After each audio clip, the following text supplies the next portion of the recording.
Hello, everyone, and welcome to Algorithms Live.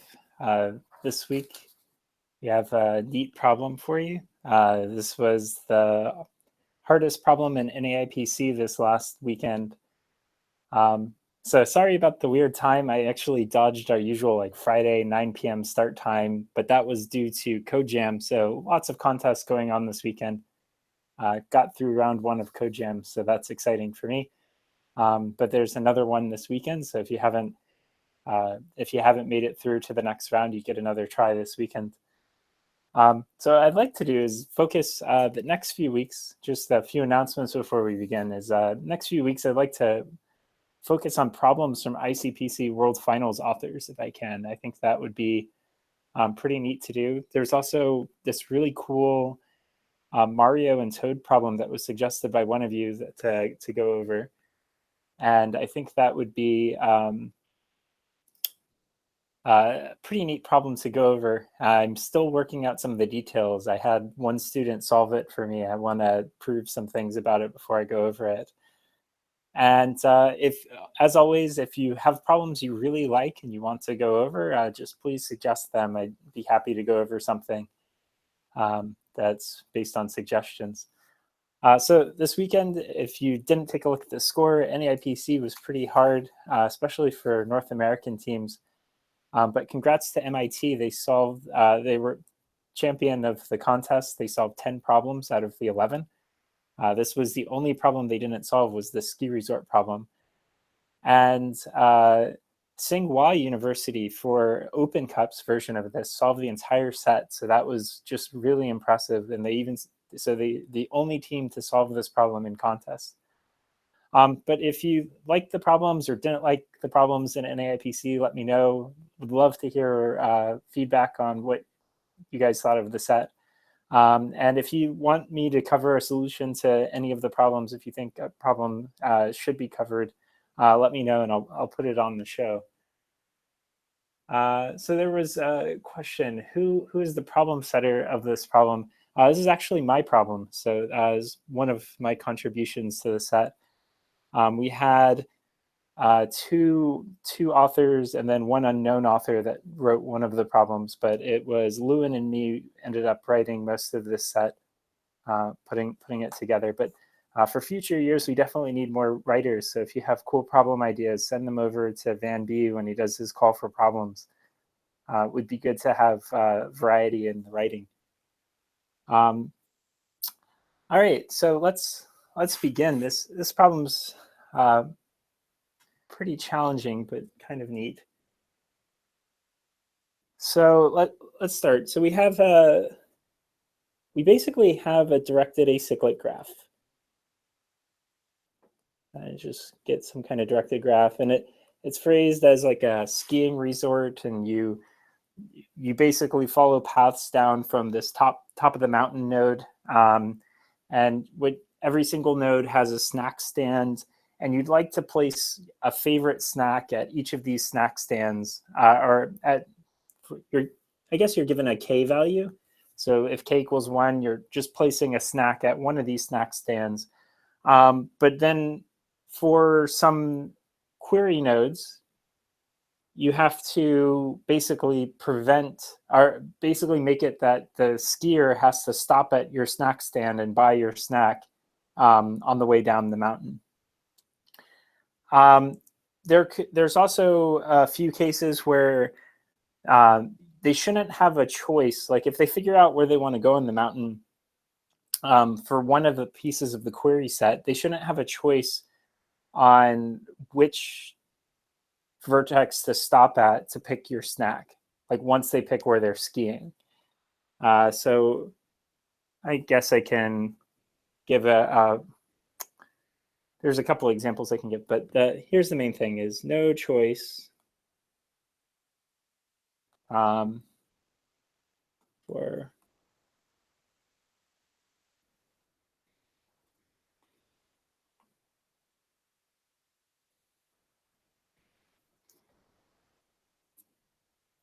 and there should be exactly one way to buy the snack.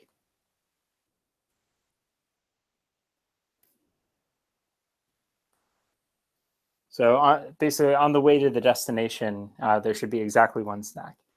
And you can't place snacks at stands that are useless to go to that destination. So let's say we had a node over here. If we place the snack here, then it's not on the way to the skiing destination, so that's not allowed. So for k equals 1 in this example, there are two places where we could place the snack. We could place the snack right at the destination node, or we could place the snack right at the source node. So in this case, the answer would be 2. So part of our problem is we want to count the number of ways we can place snacks to get to this destination. Let's see. Yeah, here's another case. So let's say k is 2 in this case. So we're placing 2 snack stands. This will help explain one of the sample cases. So imagine this is the destination you care about, down at the bottom, and what you'd like to do is you only want to have 2 ways to get down to you want to place 2 snacks at this stand and block the node. So if we place them here, then we'd have a choice. Like we could ski down the mountain this way and get the snack, or we could ski down the mountain this way and get the snack. So there's a choice there. Or if we place them like here, clearly you have to take that one. But if we place the second one here, you could buy the snack at this snack stand or buy the snack at this snack stand. So if we were given this graph, then the answer would actually be 0 because we wouldn't have a choice for where to place anything in the snack stand. So there are some tricky things about that. I'll draw a slightly bigger graph here to illustrate the problem a little bit more. This one will have a bigger answer. So let's say we have this graph.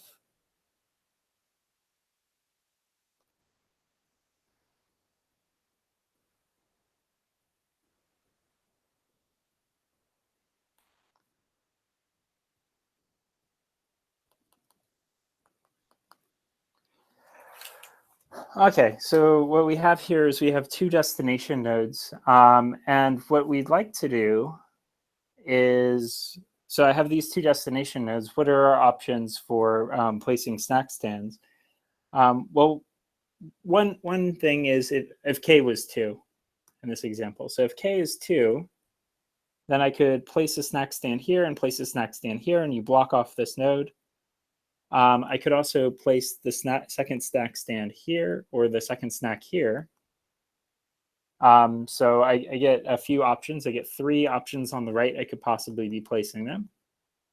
And then for each of those, if I place the snack down here, then I could get these 3 options again as where I could place the snack to block off those 2 locations.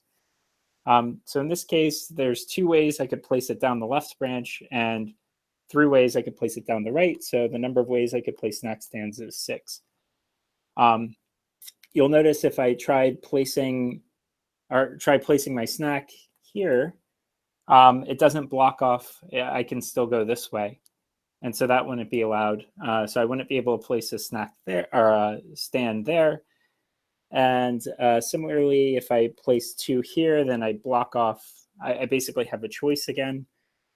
So a little bit to consider there. So let's take a quick look at the bounds and see why this problem is tricky. So the first thing is the graph is a DAG. So it has no cycles. It's directed graph. So that's our first piece. Then we have up to 10 to the 5th nodes. And we have a bunch of edges. So, but the edges are kind of weird because there can only be 50 more edges than nodes. So it's actually not that big extra in terms of edges, and that'll come into play later on in the solution once we notice some of the tricky bits. And then k can be up to 4. So you might be wondering why k only goes up to 4. That number certainly could have been bigger in this problem, but I chose it so that the answer would fit in a long, because I thought that was an interesting property. And then you get a bunch of queries. So you're given this graph, and then these k values are part of the query. How many places on the graph are you going to put your snack? So let's take a look at the graph that is max case in terms of maximum number of ways. You could have 4 really long paths. And so each of these paths are n divided by 4 length roughly. And then you just make a query for 4 nodes, and you make these all the special node that you want to get to. And so it ends up being the length of each of these paths multiplied together, which is roughly around 10 to the 17. So if I end up picking k equals 5, that overflows along. So I didn't want to have a modulus, is really what that came down to. So then we have our k value, which is the, so each query takes on this form. You have k is the number of snacks that you'd like to place. A is the number of nodes in the query set that you have. So let's give another example in terms of this problem. So if I have 2 snacks that I'm going to place, I could have these 3 snack stands, but then k equal 2. So one option for blocking them off is to pick this snack stand and this snack stand to block them off. You'll notice there are only, once I pick the destination snack stand, I only have one option for what my snack is. Same thing, if I only pick this destination snack stand, I only have one option. Same thing here.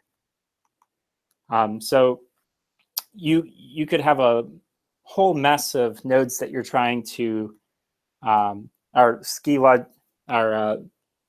ending locations that you could end up picking. I'll make these V's. And so you'll have a query set something like this, where it's a bunch of nodes, and you basically want to block them off with these positions. Okay, so what I'm going to do, there's 2 solutions to this problem that I know about. One of them involves Dominator trees pretty heavily, and so I'm going to talk about the Dominator tree solution. There's also a solution involving heavy light decomposition and this kind of clever sweep. So I don't know that solution nearly as well. That was the alternate solution, but I think it's really neat that you can just completely avoid Dominator trees entirely on this problem, even though it looks like a textbook Dominator tree problem. So anyway, let's talk about what Dominator trees are and how they relate to this problem. So and so we have these things called dominators. They're a special type of graph. So the main thing you're given is you're given a graph,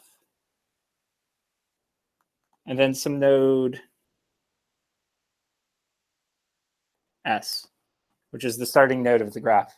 And we basically say that Vi dominates Vj if all paths to Vj go through Vi. So you can think of Vi as kind of this bottleneck. No matter what you do to go from S, after that, every single path that gets to Vj has to go through Vi. That's the thinking here. And there's this notion of something called a strict dominator. So let's say you have a dominator in your dominator tree. So then if Vi, it dominates Vj. So I don't know, maybe that notation, I don't know. And they're not equal. So it's something kind of like a strict subset or strictly less than. So they just can't be equal because every node dominates itself. So it gets around that. So The really important type of dominator is this thing called an IDOM, or IDOM, or I'm not sure how to pronounce it, but it stands for immediate dominator.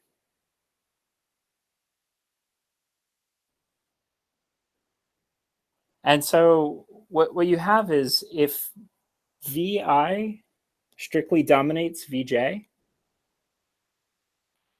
in this case, then it's an immediate dominator if it doesn't dominate anything else that dominates Vj. So if there's nothing in the middle that also dominates Vj, and then Vi dominates that, then this is called the immediate dominator.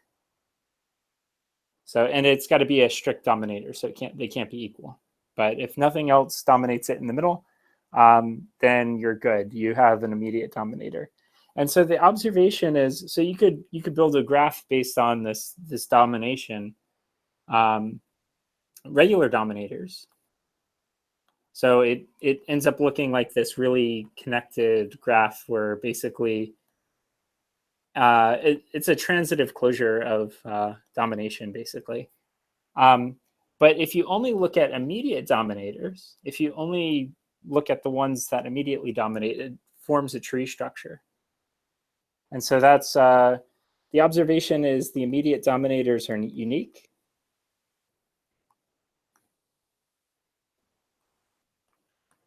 And what we mean by that is for every single Vj, there is a unique immediate dominator Vi, which means there's only one parent. So there's only one parent in the tree, so then it forms a rooted tree.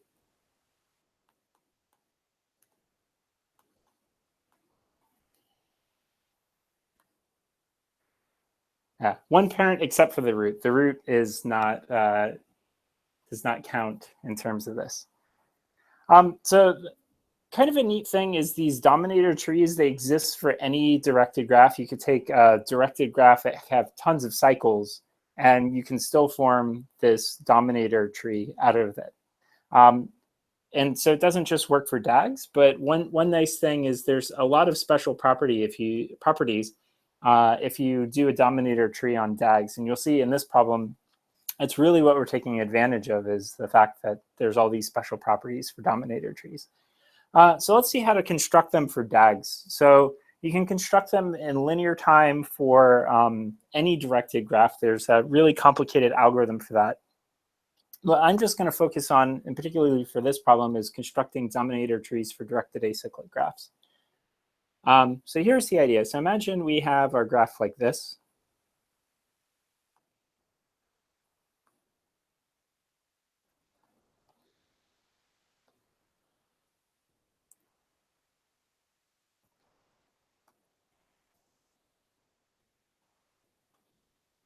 Right, so we have 6 and 5 and whatever.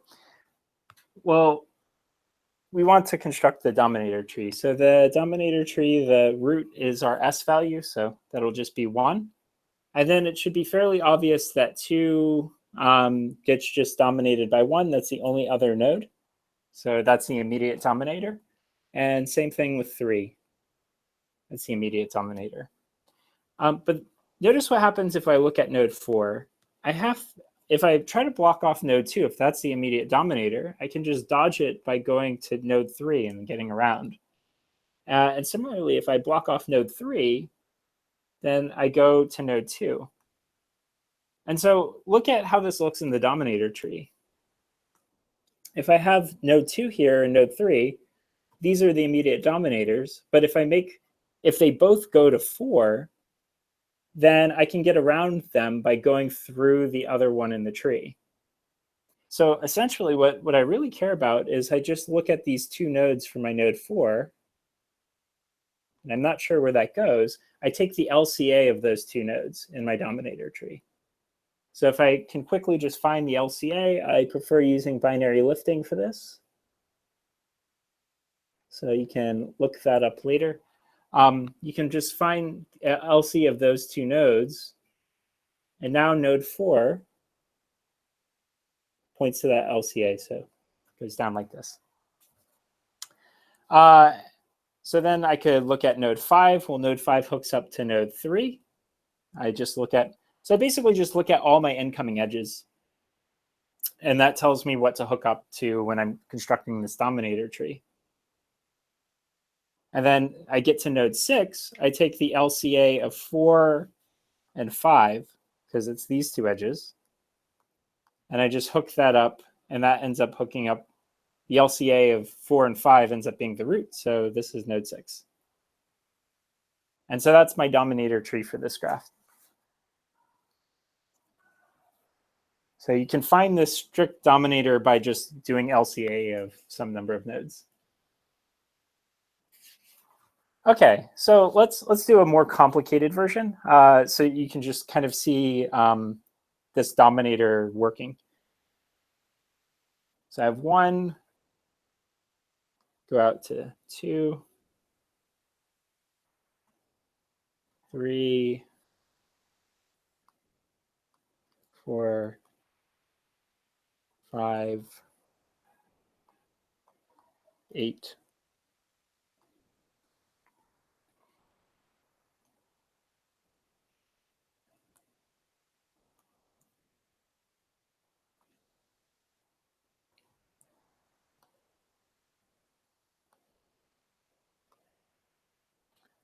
Okay, so that's the graph I'm going to build the Dominator for.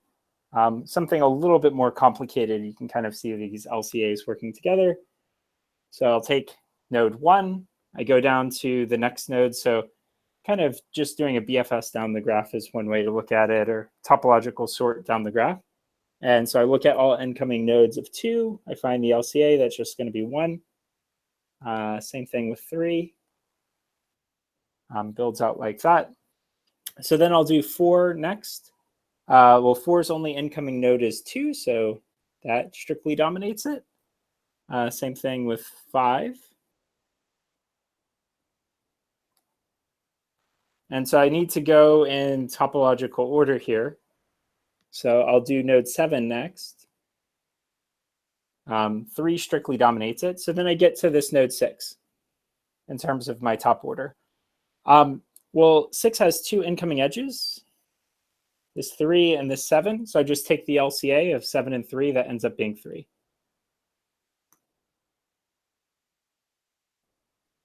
So you get a nice Dominator like that. And then I get out to this 8 right here. Its 2 incoming edges are 4 and 5's nodes. Oops. So I just take the LCA of these 2 nodes in the tree, hook it up to 8, get down to there. 9's Dominator is 6. And then it comes out to 10. So I just look at 8, look at 9, get the LCA. It goes all the way up to the top, because one can dodge the other. And I just form 10. So that's what a Dominator tree is. Okay, so let's see how this helps us in terms of this problem. So let's say we want to block a set of nodes in our graph. So let's say I would like to block 4, 5. These are all places I want to put snacks. 6 and 7. Let's say that's just my query set. So what I can do is I can take the group LCA of everything here. So LCA of a bunch of nodes is just LCA of the first 2, then take that node and then LCA it with the next one. So in this case, I want the LCA of 4, 5, 6, and 7. So that the way you end up taking that is just the LCA of 4 and 5, and then you LCA that with 6, and then you LCA that with 7. That's how group LCA, I'll define it that way. So you just kind of chain the LCAs together. So I take the LCA of 4 and 5, and that ends up being 2. And then I take the LCA of 6 and 2, that ends up being 1. And I take the LCA of 1 and 7, that ends up being 1. So I can do a group LCA in that fashion. So let's say I just wanted to do the grouping based on 4 and 5. So then my LCA would be 2 in terms of my Dominator tree. Yeah, I guess I should have been drawing that on the Dominator tree. Well, you'll notice in the Dominator tree, every ancestor dominates its descendants. So I could have placed my snack at 1, or I could have placed my snack at 2. Same thing down here. If I want to do a snack stand at 9, I could place anything at the descendants. So 6, 7, and 1.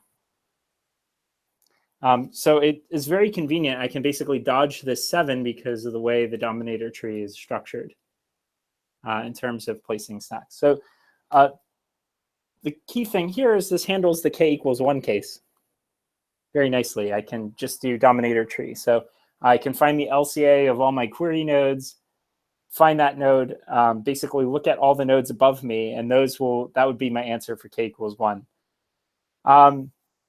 Yeah, I can just find anything above with the Dominator.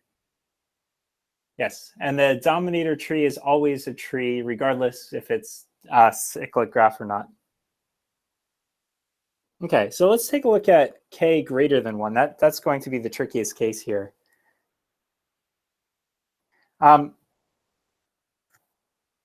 So here's the thing is, if we have a bunch of nodes in our query set, they're all going to go up to the LCA. But we can't use the LCA here because we might have to put in more blocking nodes in between. So here's the observation. The idea is we go 1 down from the LCA.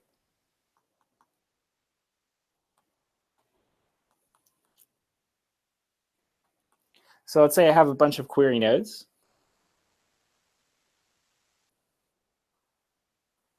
Maybe I'll just draw kind of like how the tree merges together. So imagine these are just paths going up the tree, and they all merge into one big supernode. So this is the LCA. So here are all my queries.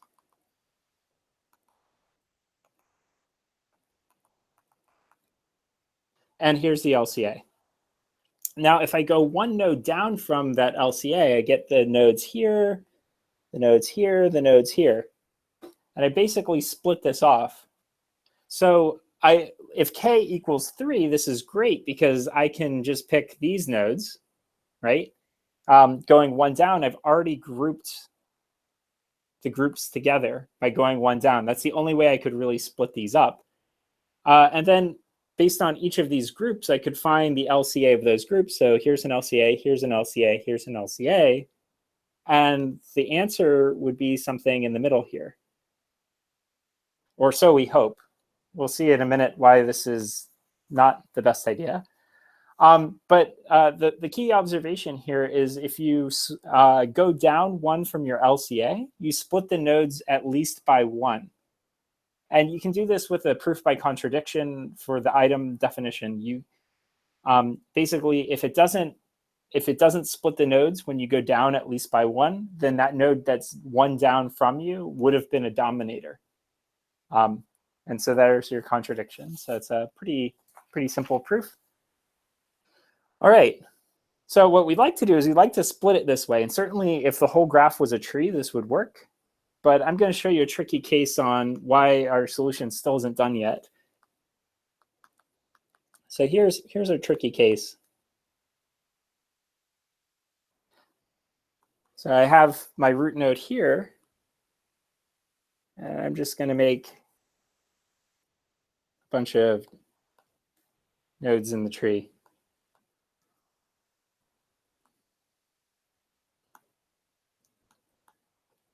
And then I'm going to add one really tricky edge here.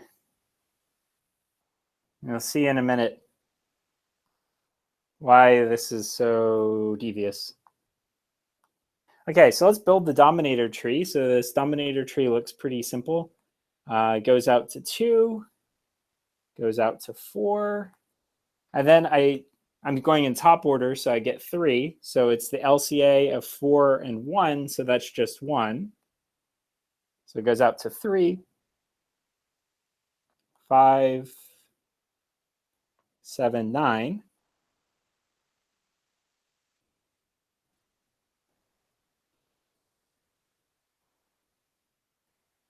Well, let's say my query looks something like this. Like my query was, I want to do snack stand things with 6 and 8.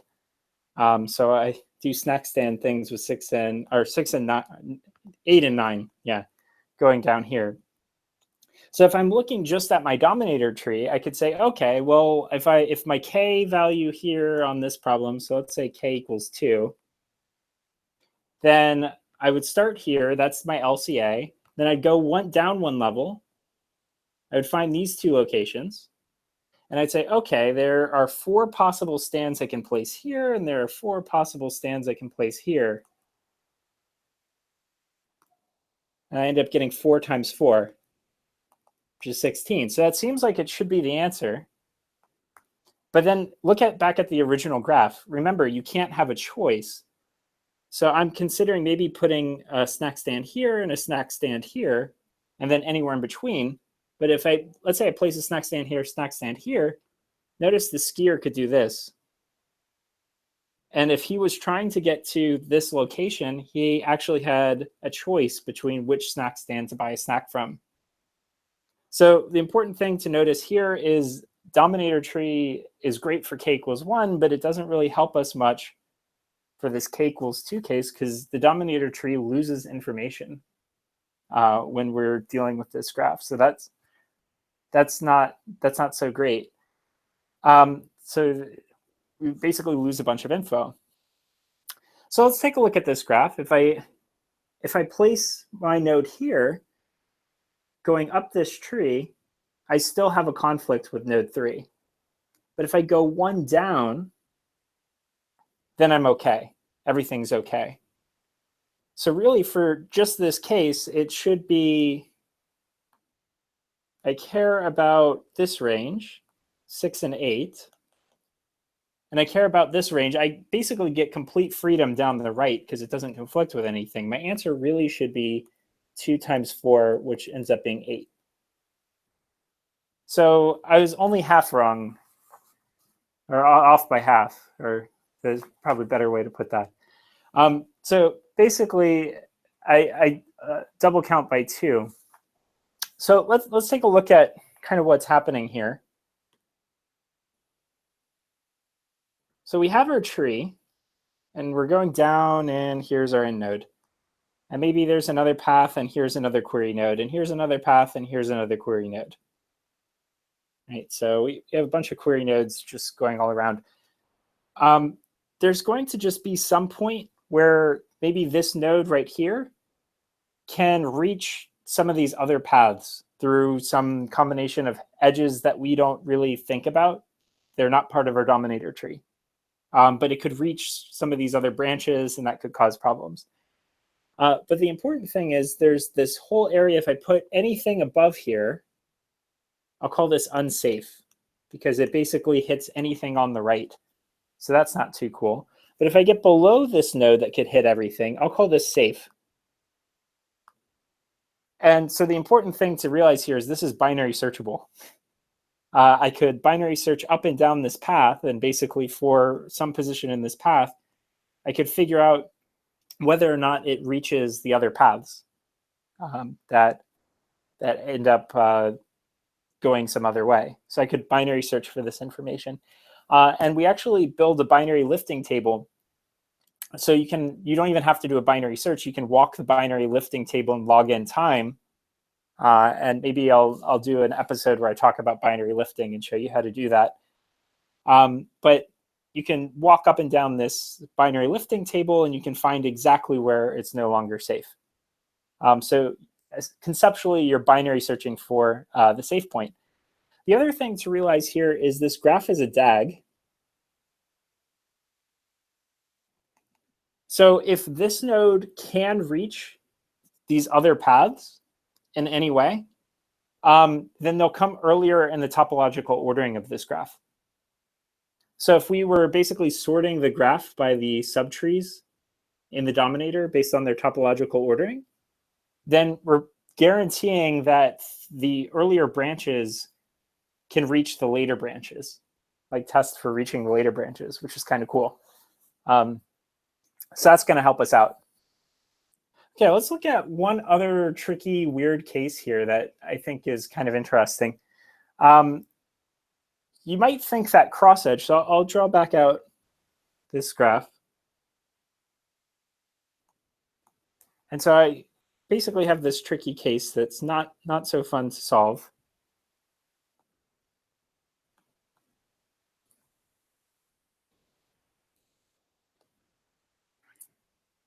And so maybe that's 4 and 5, and that's 6 and 7, 8 and 9.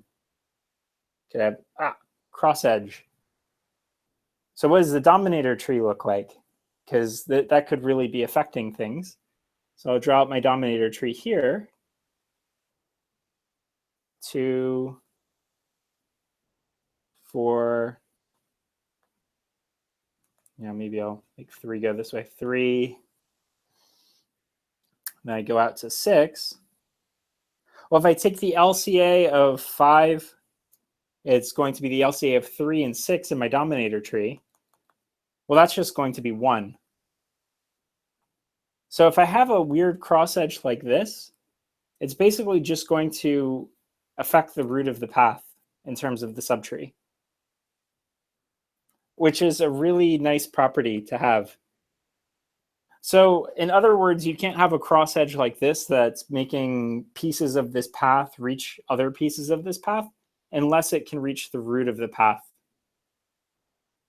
So when you end up doing these splits into subtrees and you lose some of that information, that search is always going to find the root of the next path, which is just like a really nice property of this, this Dominator tree.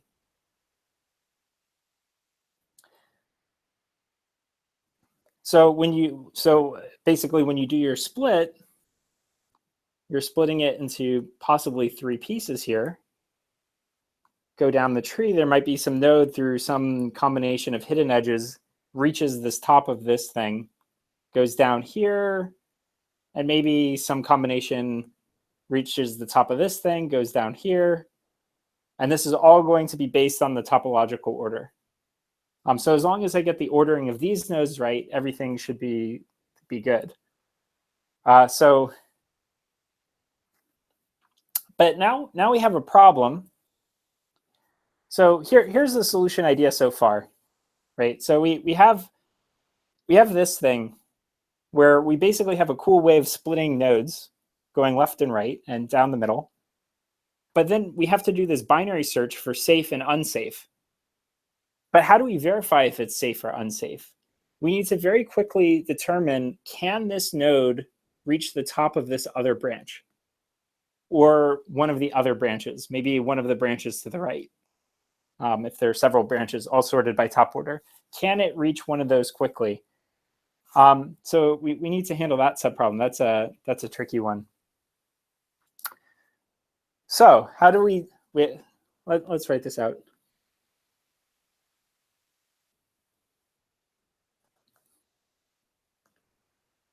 Node I reaches node J quickly. And by quickly, I need something like log n or fast or something like that. So this is called a reachability problem. So I'd like to know very quickly how this comes. And if you remember in the problem, this was a bound. So I don't have that many extra edges in my tree. And so that's going to be really important here, is this 50 bound right here. Don't have a lot of extra edges in the tree. So here's my trick. Just take any rooted tree.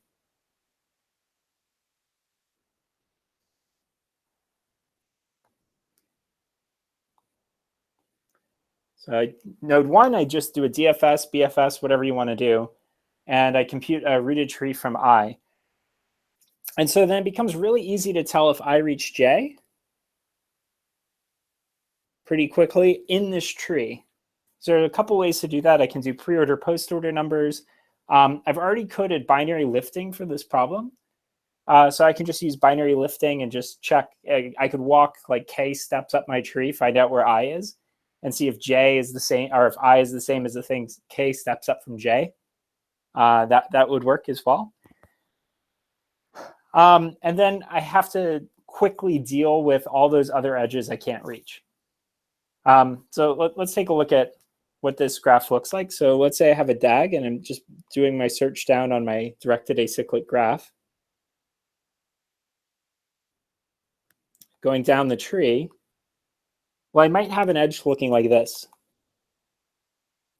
right? And this is basically a cross edge in terms of graph theory.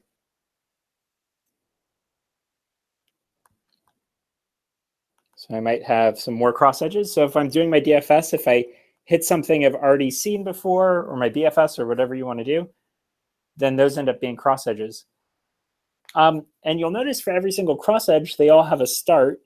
So if I just mark all the start nodes of all my cross edges, I can mark them as special. What I'm going to do is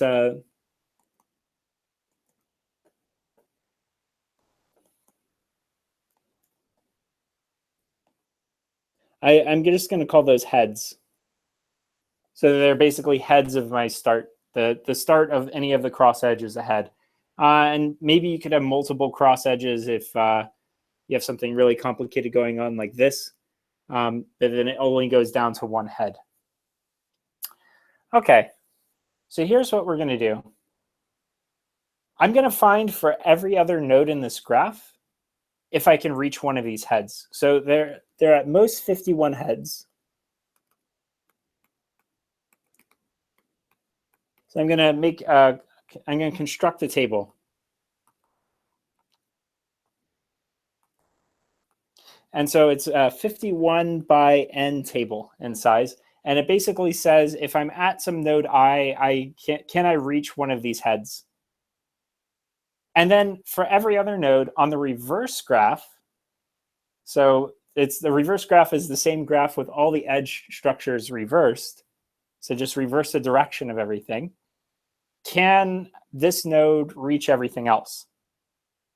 So I basically have two tables. I have a 51 by n table going forward, 51 by n table going backwards. So here's what I do for anything that goes through a special node. Look at the special node at node I, have a head of a path over here, and then I have a special node, ending node at node J. So I can query my table for every single one of these heads. I can say, can I reach H? So it's basically, I'm doing 51 BFSs to construct this table. So just in case you're wondering what the search was. And then what I can do is on my reverse table, going backwards, I can say, can node J reach node H in the reverse graph? Meaning it can in the directed graph, H can reach J. So I do that search in the table. And so if my special edge gets used, my path has to go through H. So I'm just brute forcing all the heads. And I just do an O of n or O of 51 check, number of heads of my path check, or number of extra edges check. And I can figure out all the paths that don't go through my tree. So reachability can be solved on this special type of graph pretty quickly. I can go to J. And so the way I'm doing that is just a LCA test, or a binary lifting test. You can also do it in O of 1 pre-order, post-order.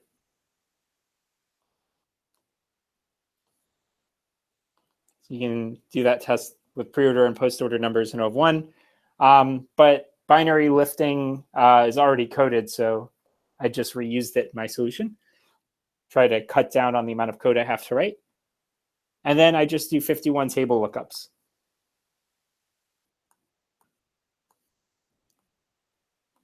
For all the special edges. And these two pieces together will tell me if I can reach J. That's sufficient to determine if I can reach J. So when I'm doing my binary search up my path to find where this piece gets safe, then I can use this reachability test as my oracle to basically tell me if I'm at a safe node or not. Okay, so good news is K is at most 4 in our problem. So here's the idea. You find the LCA, when you do a query, you find the LCA of everything. If you end up needing to get rid of some of your K, you do one short of the LCA and break it into subtrees. So you just write a recursive function that basically does this brute force and bucket the query nodes into each of these subtrees. So there's, you can basically just look at their LCA value for one less than the LCA. And if they're all at this node, then they bucket here. If they're all at this node, they bucket here. If they're all at this node, they bucket here. But then I have to disperse my K. So let's say K equals 4 here. I bucket all these query nodes into each of these subtrees, but then I have to try all combinations of dispersing my K. So that's not too bad to do. K is small, so that's not hard to write at all. And so that's not going to be that sizable for most cases. And then the next thing is I just have to, I basically have to sort these.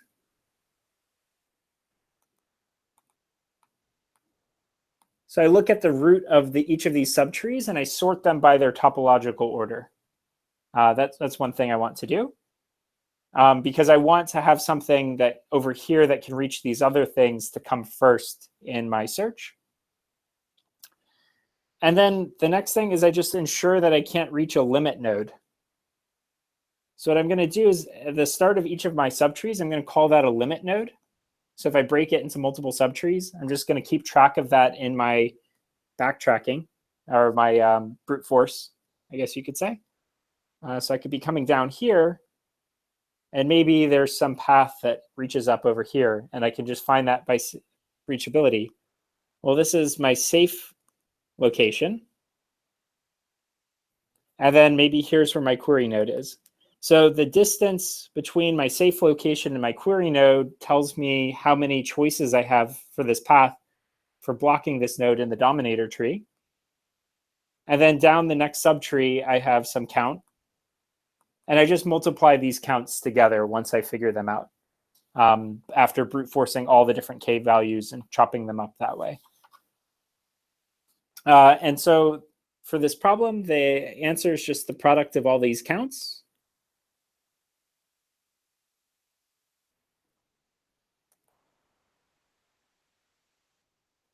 There's some tricky cases in the data, like everything's a binary like a perfect binary tree. So you also have to do all the dispersals. So you have to add together each of the dispersals that makes sense. But that's not too hard to do. Another tip for this problem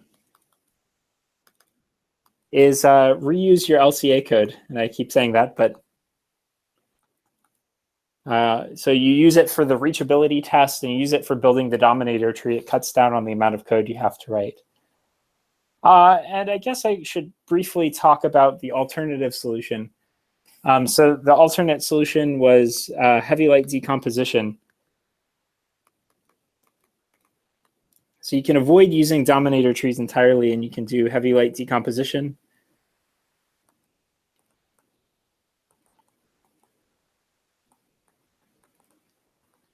And you can do a kind of neat sweep. And so I think is really neat about this one is it works better for larger values of K because it grows linearly on K. So if you'll notice when in this solution, if I disperse the K values like this is exponential in some way. If I increase the K too much, it starts becoming a pain in the runtime. But on the heavy light decomposition solution, you basically get a for loop on your K values, and it's not too bad. And so that'll be posted later if you guys want to look into that. It's kind of a neat solution I don't fully understand, but it's this sweep and then pre-computing some information on the heavy light with some pre-order, post-order sums. It's quite intense. If anyone has any questions, I'll take those now in terms of the problem.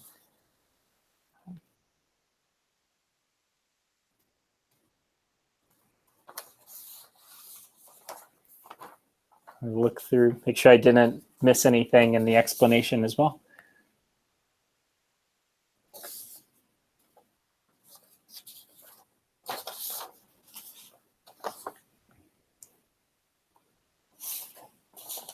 Yeah. So quite a bit to code for this problem too, is probably the only downside here, because you have to code this reachability test. You also have to code Dominator tree code, and then the backtracking, or not backtracking, but the brute force. A few things to keep in mind, just a small little caveat here, is you have to basically do a quick leap up the tree to go one less than what the LCA is. You don't want to search down the Dominator tree because there could be just a huge number of edges down this Dominator tree when you jump down.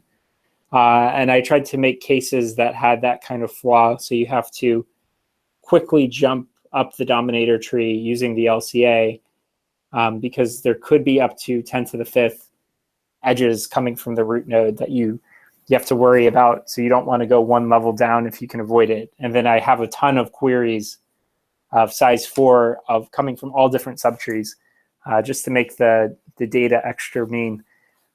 Make sure that your runtime is pretty good. Other things.